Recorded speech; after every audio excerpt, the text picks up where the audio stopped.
InsyaAllah untuk kita lengkapkan lagi majlis kita pada malam ini, kita menjemput Al-Fadhil Ustaz Liaquat Ali.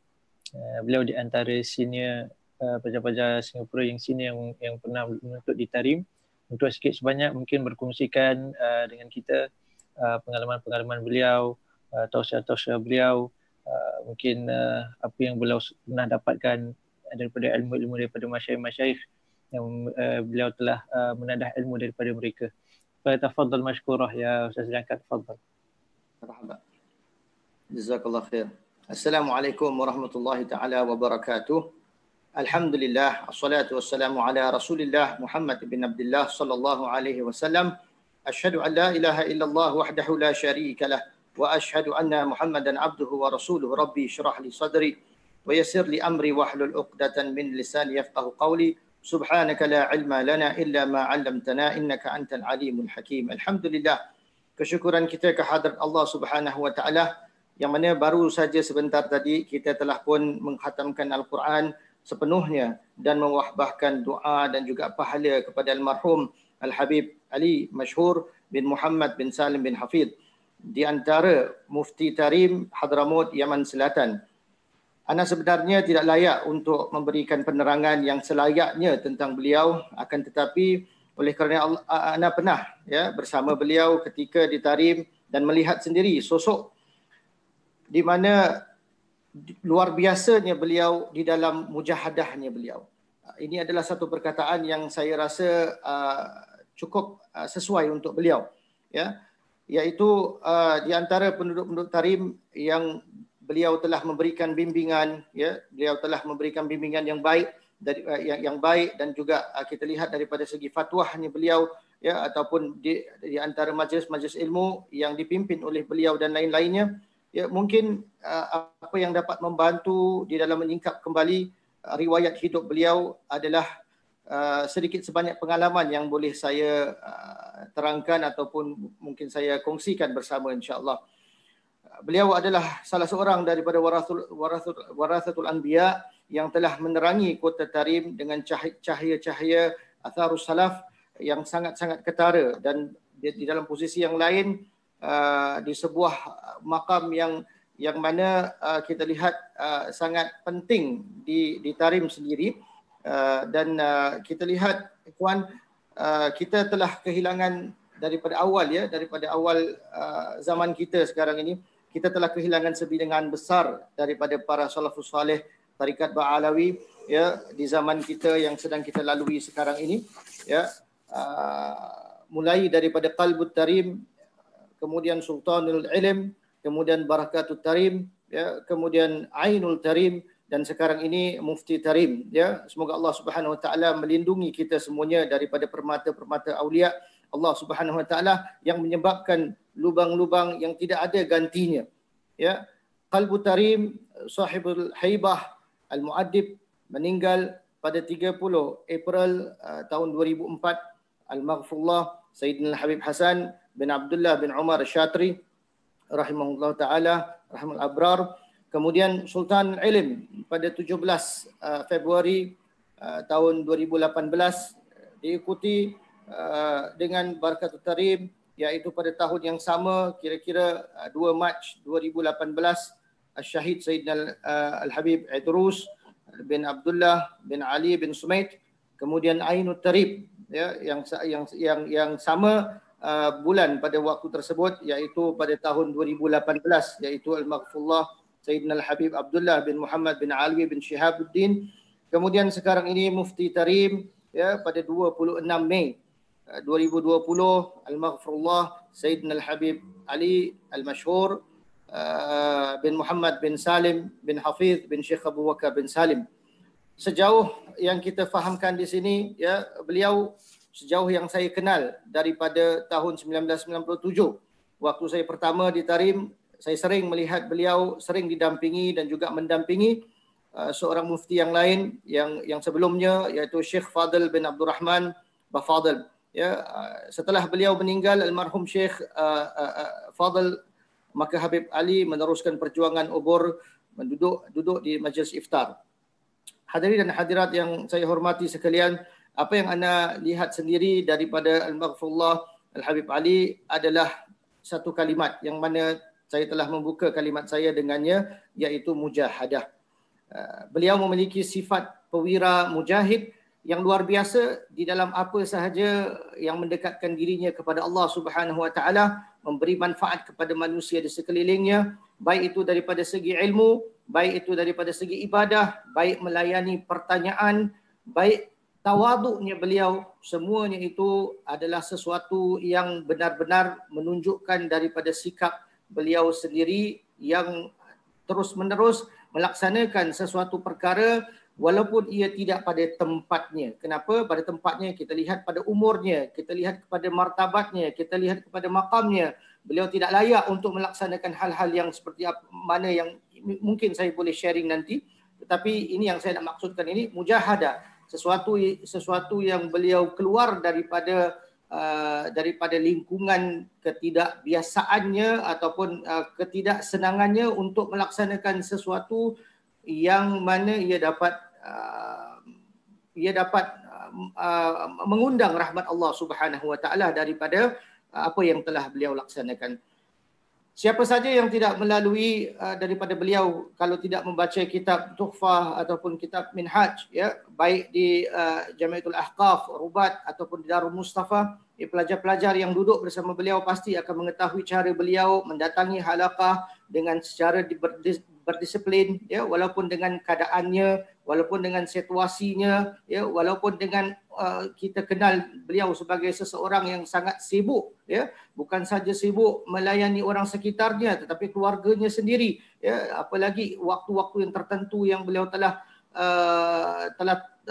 tetapkan untuk melaksanakan sesuatu hal itu. Ini kita dapat lihat daripada segi soal jawab yang biasa beliau adakan waktu-waktunya. Ya, kita lihat majlis-majlis yang beliau bimbing, ya, majlis ilmu yang beliau tetap ada di Darul Mustafa ataupun di mana juga majlis-majlis ilmu yang lain, beliau akan mendatanginya secara disiplin. Walaupun dengan keadaan yang tidak sihat, walaupun keadaan di mana beliau tidak dapat mendatangi tempat itu kerana ada undangan, beliau akan menolak undangan-undangan yang mendatang. Kita tahu kalau di Hadramaut, ya, biasanya kalau ada undangan perkahwinan dan sebagainya, itu semuanya beliau tidak memberikan sesuatu kesempatan untuk menghadirinya, tetapi beliau memberikan tumpuan kepada majlis ilmu. Itu antara sesuatu yang kita lihat, yang saya sendiri melihat daripada sikap Habib Ali Masyhur di sini. Kemudian tentang ibadah, saya tidak mampu mengungkapkan secara terperinci kerana ia sangat banyak sekali, dan dapatlah kiranya kita mengambil ikhtibar, ya, daripadanya. Ya, kalau antum lihat di akhir-akhir tulisan tentang riwayat beliau, ya, kita perhatikan di dalam tulisan tersebut ada yang menyatakan tentang beberapa perkara, ya, yang lebih terperinci lagi adalah tentang bagaimana beliau melaksanakan solat tarawih, ya. Kita lihat di akhir ayam daripada bulan Ramadan, kita lihat sedikit penulisan daripada orang-orang yang dekat dengan beliau, menuliskan tentang bagaimana beliau mengatakan bahawasanya beliau terasa sakit, ya, di waktu akhir solatnya. Di sini kalau saya nak perhatikan, Ana cuba nak tambahkan sedikit untuk pengetahuan kita semuanya, ya, tentang mujahadahnya beliau ni. Ini guru kami yang perlu kita ambil perhatian dan contohi sikap beliau, ya, iaitu kalau kita mengaku, ya, diri kita sebagai seseorang yang mengikuti beliau, yang mencintai beliau, maka ini adalah sesuatu yang mungkin kita boleh membawa kepada diri kita untuk berfikir-fikir, ya. Ramadan daripada tahun pertama saya berada di Tarim, ya, kita melihat ia adalah sesuatu yang tidak dilakukan di mana-mana juga di dunia ini, ya. Waktu solat, ya, waktu solat Tarim adalah sesuatu, solat tarawih maksud saya, ia adalah sesuatu yang mana dilaksanakan di sepenuh waktu setelah solat Isyak. Berarti sewaktu-waktu di Masjid Ba'alawi, kemudian sewaktu-waktu lagi di Masjid Muhdar, ia bertingkatan. Mungkin jam 8 mula daripada Masjid Ba'alawi, kemudian berpindah kepada Muhdar, kemudian berpindah kepada masjid-masjid yang lain. Ini adalah sesuatu yang tidak dapat kita lihat di mana-mana juga di dunia. Di sini saya ingin bawa perhatian kepada bagaimana kita lihat Al-Habib Ali melaksanakan solat tarawihnya setiap Ramadan. Kerana pada saya, perhatian saya ya adalah di mana sejak mula saya berada di Tarim, kita akan mengikuti solat-solat ini dan kita tidak akan terlepas pandang Habib Ali Masyhur berada di tempat tersebut. Yang anehnya lagi, beliau akan melaksanakannya setiap tahun. Jadi beliau akan melakukan solat secara berjemaah bersama dengan keluarganya dulu. Ya, setelah solat Isya, mereka akan melakukan solat tarawih di rumahnya. Kemudian berpindah kepada Masjid Ba'alawi. Kemudian berpindah kepada Masjid Muhdar. Kemudian kadang-kadang beliau akan hadir di Masjid Ali Sakran.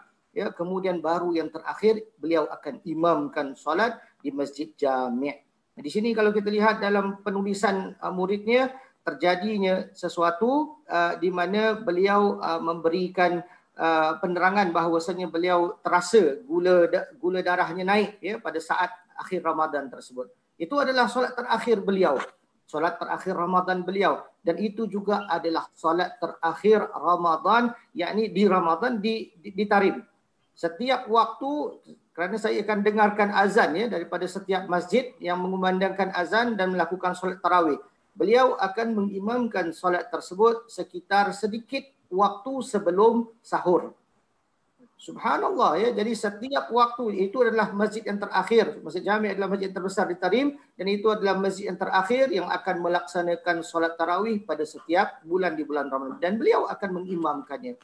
Kita lihat daripada segi fizik, daripada segi umur, ya kalau mungkin saya masuk 1997, beliau mungkin masih 60-an tahun ataupun 70, tapi sekarang ini sudah 80 tahun, maka beliau sanggup untuk melaksanakannya. Ini adalah untuk meraihkan sesuatu yang kita fahamkan sebagai mengundang pandangan rahmat Allah Subhanahu. Yang perlu kita contoh, yang perlu kita ambil ikhtibar, yang perlu kita sama-sama melihat sebagai sesuatu challenge ya, cabaran yang boleh kita laksanakan.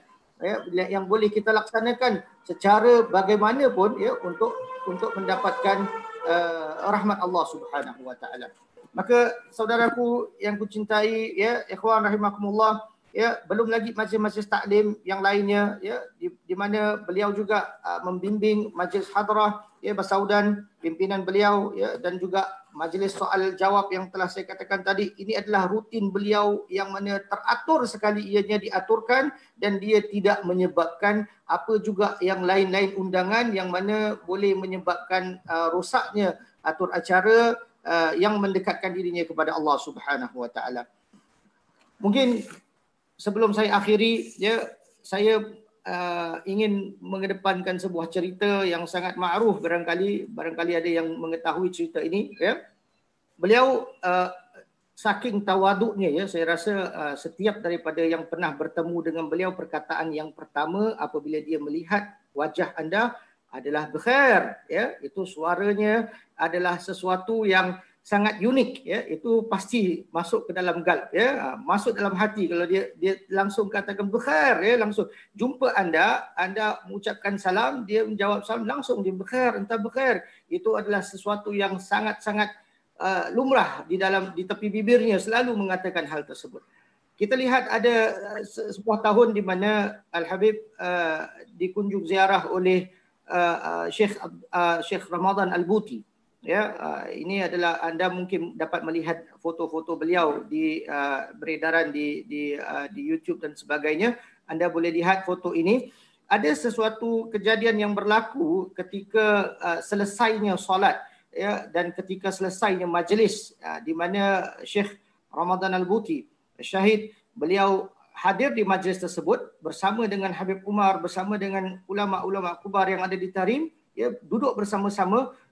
Ketika menjelang selesai daripada majlis ini, subhanallah, Habib Ali Masyhur menuju ke sandalnya. Sandalnya siapa? Sandalnya Syekh Abdul Rahman Al-Buti. Ambil dan untuk memasang di kakinya. Masya Allah. Anda lihat bagaimana, adakah layak seorang mufti Yang mana saya katakan tadi, ya tidak layak beliau melaksanakan, tapi itulah sikap tawaduknya beliau melaksanakan hal seperti itu untuk mendapatkan pandangan rahmat Allah Subhanahu Wa Taala. Masya Allah. Ya, beberapa perkara yang aneh yang mana kita lihat perilaku daripada seorang ulama yang bermartabatkan seperti beliau, ya, melaksanakan hal-hal yang seperti ini. Saya tidak dapat menyentuh tentang ilmunya beliau. Saya tidak mungkin, saya malu sebenarnya nak berkata-kata kerana ada Kiai Muhaimin di sini. Masya Allah, ada orang-orang yang lebih tahu, lebih mengenali beliau dan duduk bersama beliau di majlis-majlis ilmu yang lain. Mungkin dapat menambahkan sedikit sebanyak tentang ilmu beliau.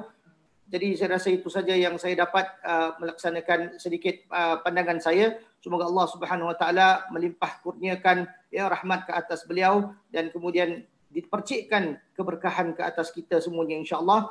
Rabbin fa'na bima Rabbana atina fid dunya hasanatan wa fil akhirati hasanatan wa qina adzabannar. Subhana rabbika rabbil izzati amma yasifun. Wassalamu alal mursalin. Alhamdulillahirabbil alamin.